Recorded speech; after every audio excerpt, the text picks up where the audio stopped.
It was decided to make our trip to the south coast a somewhat leisurely one, with an overnight stay both ways near the Dartford crossing. Several places were on a bucket list in an area not well known to us. Afternoon coffee took us to Thaxted, considered to be the jewel in the crown of Essex. Thaxted is a small town dating back to before the Domesday Book and is full of architectural interest with a backdrop of medieval houses. It houses a variety of shops, restaurants and pubs to enhance your visit.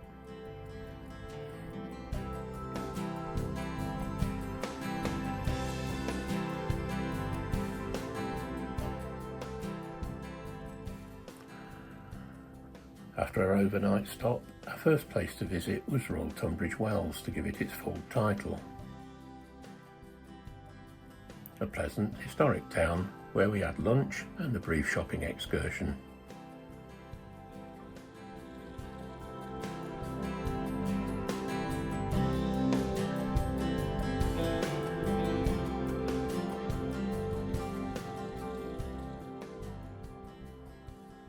Battle, being the site of the Battle of Hastings, draws many visitors. It is where William, Duke of Normandy, defeated King Harold II to become William I in 1066. Battle Abbey, being built on the site of the original battle, has become the centrepiece of the town. The gateway is still the dominant feature of the south end of the main street, but very little remains of the other buildings associated with the abbey.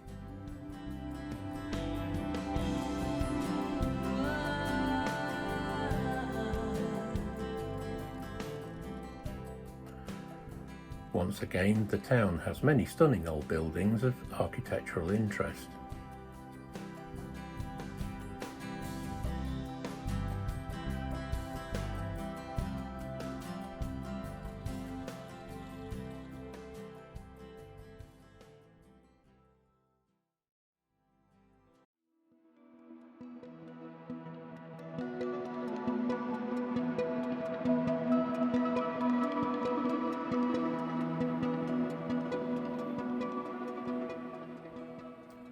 Being fans of the Falls War drama set in Hastings was one of the main reasons to visit this area. It made sense to base ourselves nearby, as many of the places we wanted to visit were within a few miles' drive in either direction.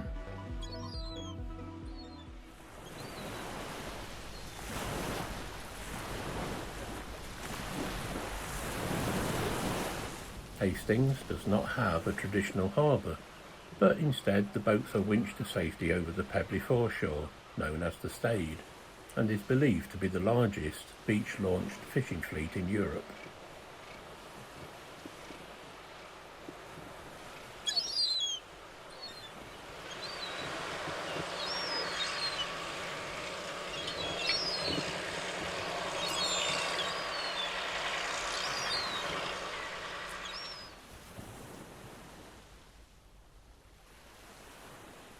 Reinforcement on the keels provides the necessary durability.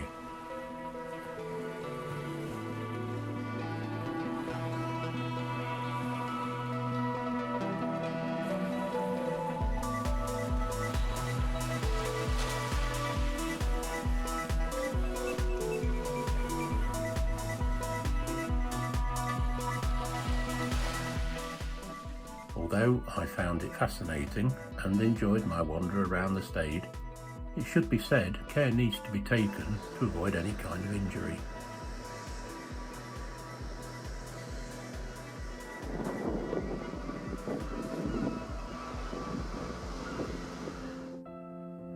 George Street is full of character. Being the first street to be built outside the town wall, saw the gradual expansion westwards.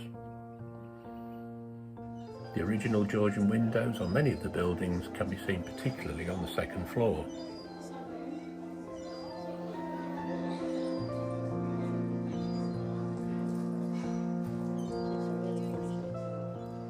Unique to Hastings are the tall wooden sheds, built to store fishing gear in a space-saving way, having multiple floors.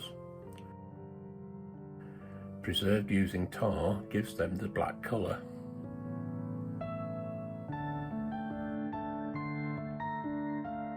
Croft Road takes you to the house named St Just and is featured in Foyle's War as the residence of DCS Foyle.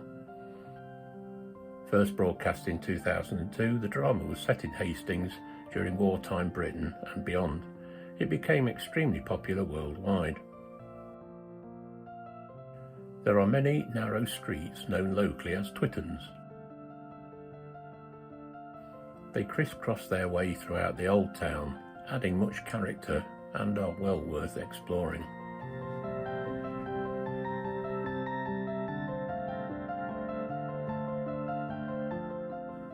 The beautifully kept St Clement's Church has a prominent position within the old town. The East Hill Lift is the United Kingdom's steepest funicular railway and is popular with visitors and locals alike.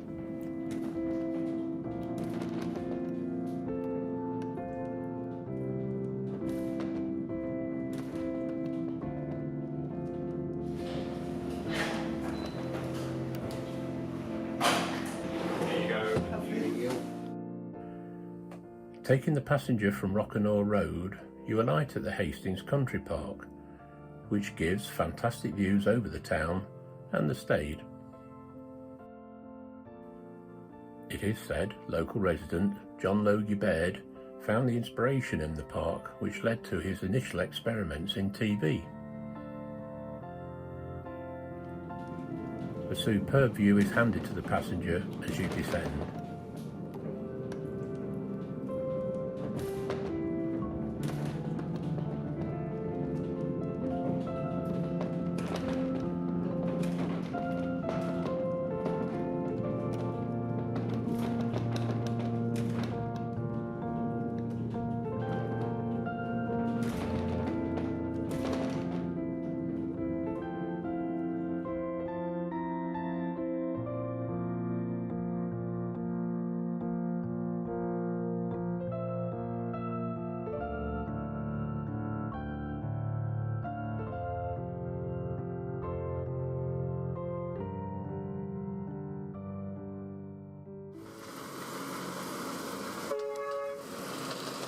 A miniature railway runs from below Maggie's Chip Shop on Rockanaw Road to Marine Parade.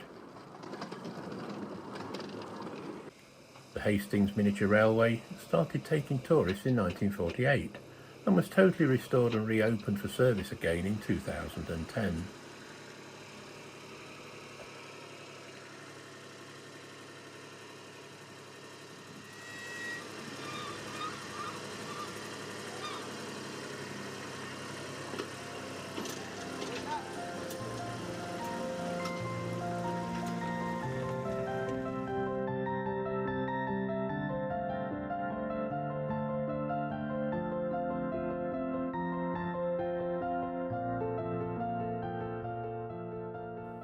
The half-sovereign cottage is not as old as you'd think.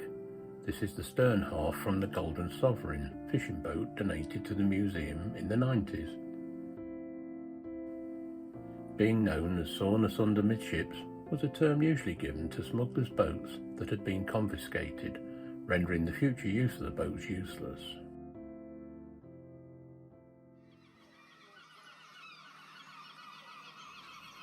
A few miles east of Hastings brings you to Rye, which is often considered to be one of the best preserved medieval towns in Britain.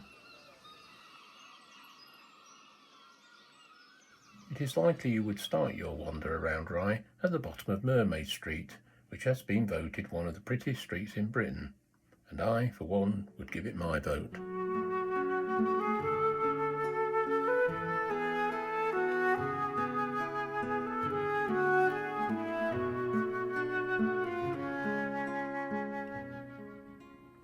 The attractive St Mary's Church, open to all, allows visitors to climb the tower up to reveal the oldest working turret clock in the country. Still classed as the U clock, it was installed around 1560. The pendulum was an addition at a much later date. In 1760, the current exterior clock face was added, but unusually only strikes on the quarter hour, and not the full hour, known as the quarter boys. There are 8 bells, but they are not original, as these were stolen by the French in 1377. The replacements were recast in 1775, with additional ones being added.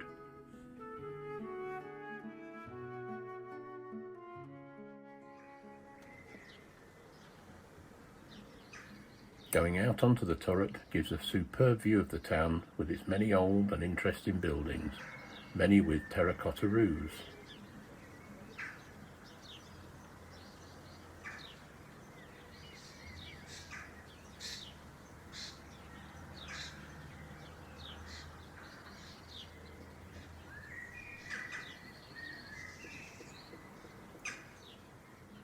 You also get a view of Rye Castle, often referred to as Ypres Castle, with the harbour and Dungeness in the distance.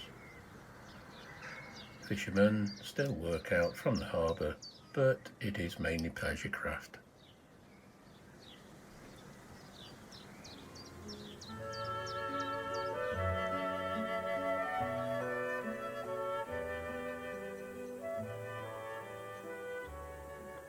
Being such a small town with so many diverse, attractive buildings in such a lovely setting does of course bring many visitors.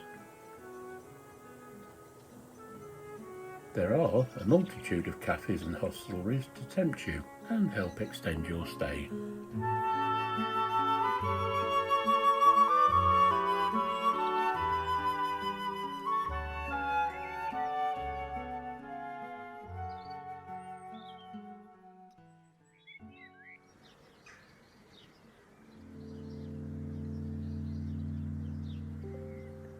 Dungeness was also on my bucket list, having seen many pictures over the years, making me want to visit, but never quite sure why. It is one of the largest expanses of shingle in Europe.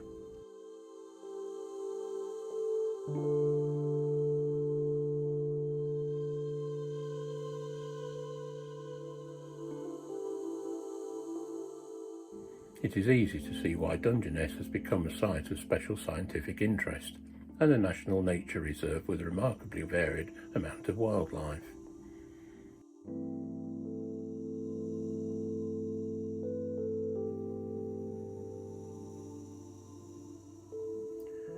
The shack-like dwellings and many wrecked or disused boats can give it an eerie feeling.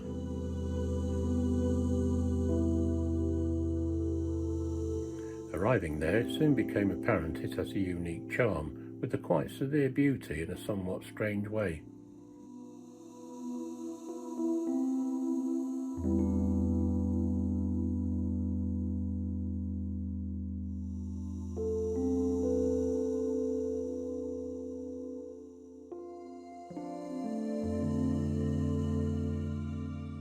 I certainly was pleased to have visited, and agree with some that say you either love it or hate it. I for one loved it.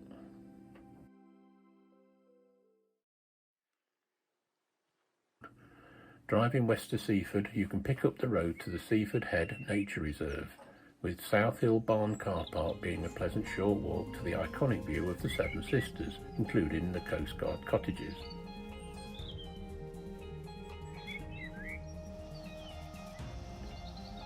Part of the South Downs, the Sisters are a series of chalk cliffs between Seaford and Eastbourne.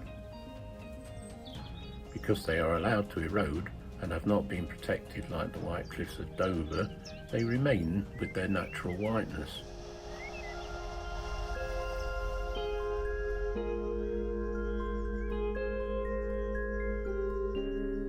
From East Dean, the road takes you to Burling Gap and the Beltoot Lighthouse.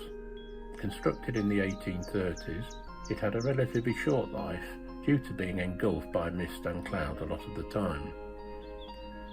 After many ownerships, it is currently operating as a bed and breakfast. A replacement was built at sea level and is in service to this day.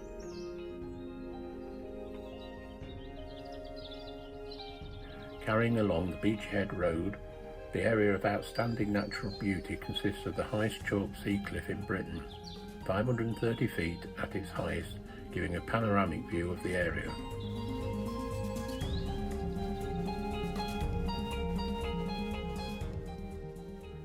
Although the cliffs are spectacular, during my visit I saw several people posing for photographs dangerously close to the edge, which for the most part is unfenced, which again could explain why Beachy Head has the third largest suicide rate in the world.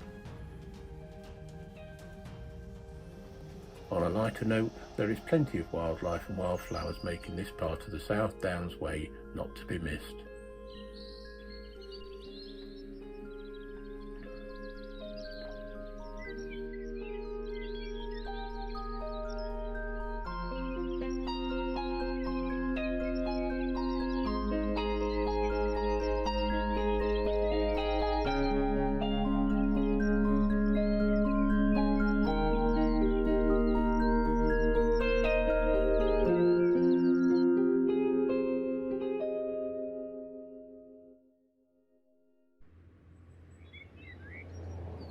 A leisurely homeward journey took us to Thaxted, seeming an ideal spot for lunch. A beautifully kept small town where the main thoroughfare is wide and tree-lined, giving way to many buildings dating from the 18th century. Known for its Georgian, Jacobean and shops from the Victorian era, make for an interesting stopover.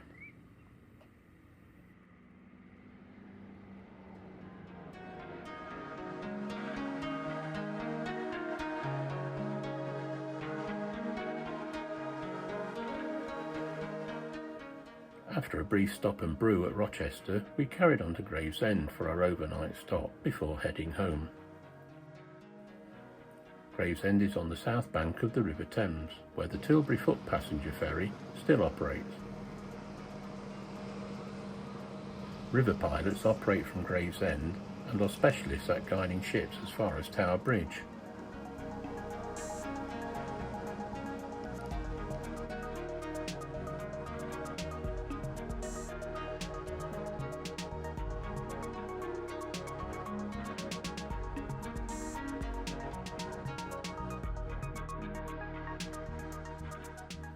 Light Vessel 21 was built for Trinity House in 1963 and saw service off the Kent coast until it was retired in 2008.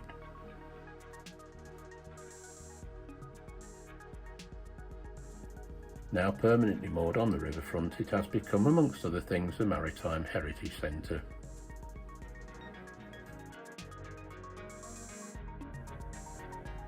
Thank you for watching. I hope you enjoyed this look around East Sussex and Kent.